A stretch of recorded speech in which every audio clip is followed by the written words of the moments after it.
इतिहास का वो अकेला ऐसा इंसान था जिसे विश्व विजेता के तौर पर याद किया जाता है, अलेक्जेंडर द ग्रेट। पहला ऐसा इंसान जिसने पूरी दुनिया को जीतने का सपना देखा था, जिसने अपनी जिंदगी में कभी कोई युद्ध नहीं हारा और भारत में जिसे हम सिकंदर महान के नाम से जानते हैं।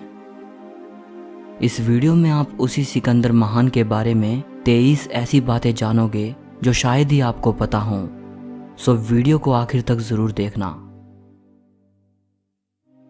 नंबर 23, अलेक्जेंडर द ग्रेट को इतिहास के 100 सबसे प्रभावशाली लोगों में गिना जाता है।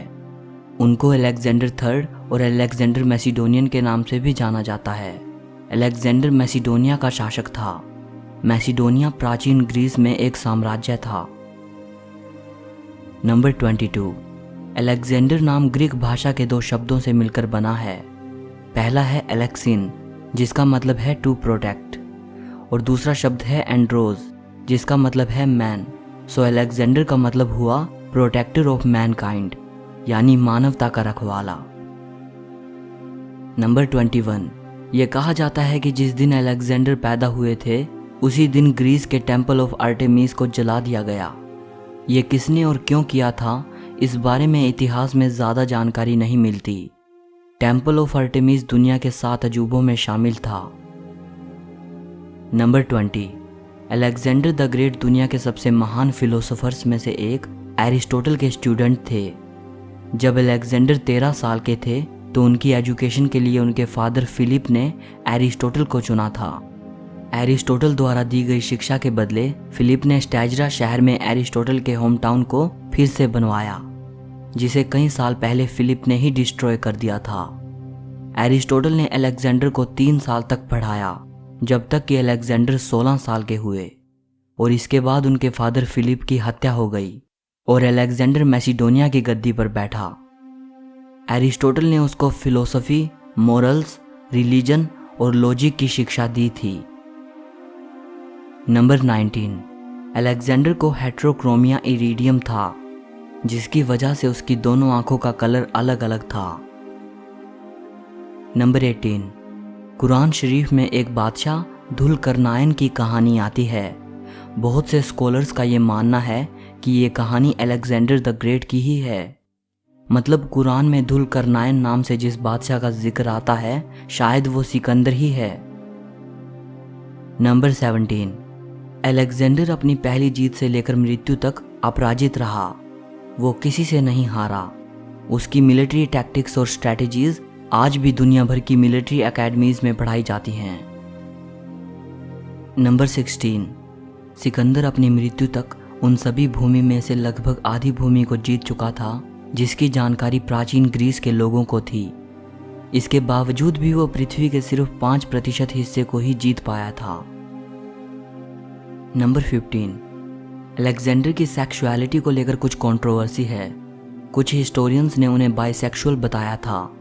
रोमन एरा के ग्रीक राइटर एथेनियस ने इस बारे में लिखा था।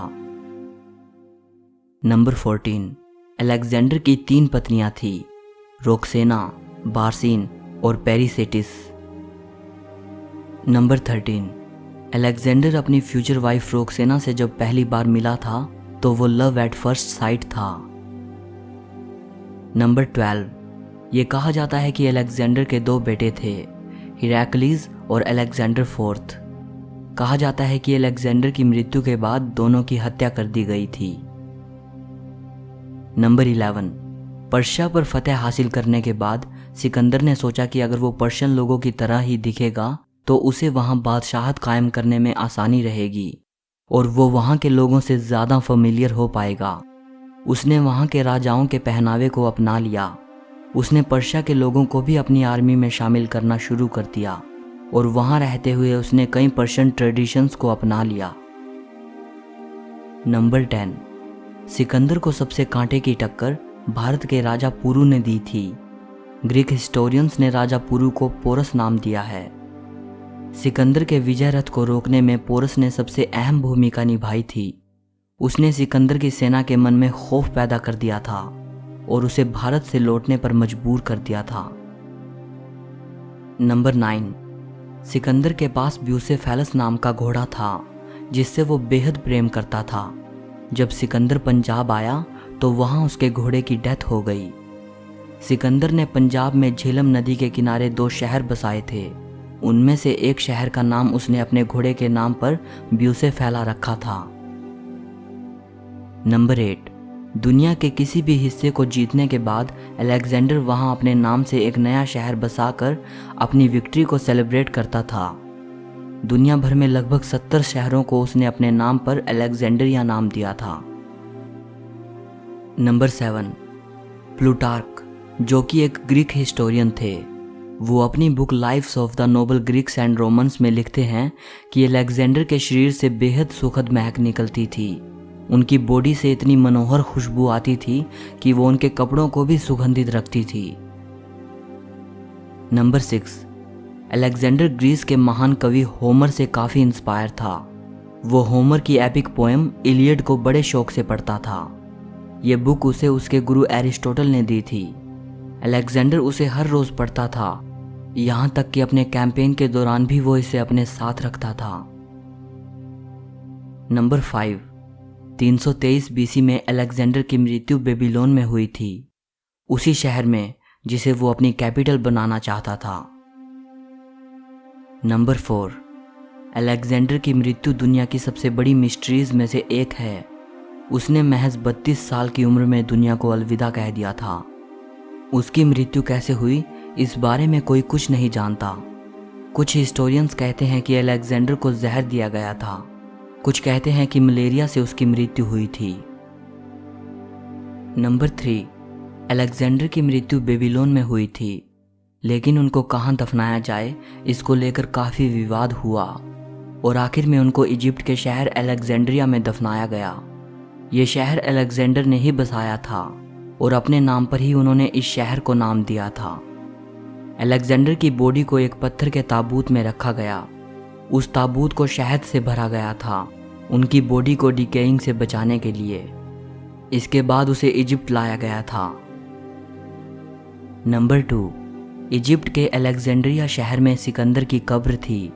उनके मरने के 600 साल तक उनकी कब्र सारी दुनिया के लोगों के लिए तीर्थ स्थान रही। दुनिया के दूर दूर के कोनों से लोग उनके मकबरे को देखने आते थे।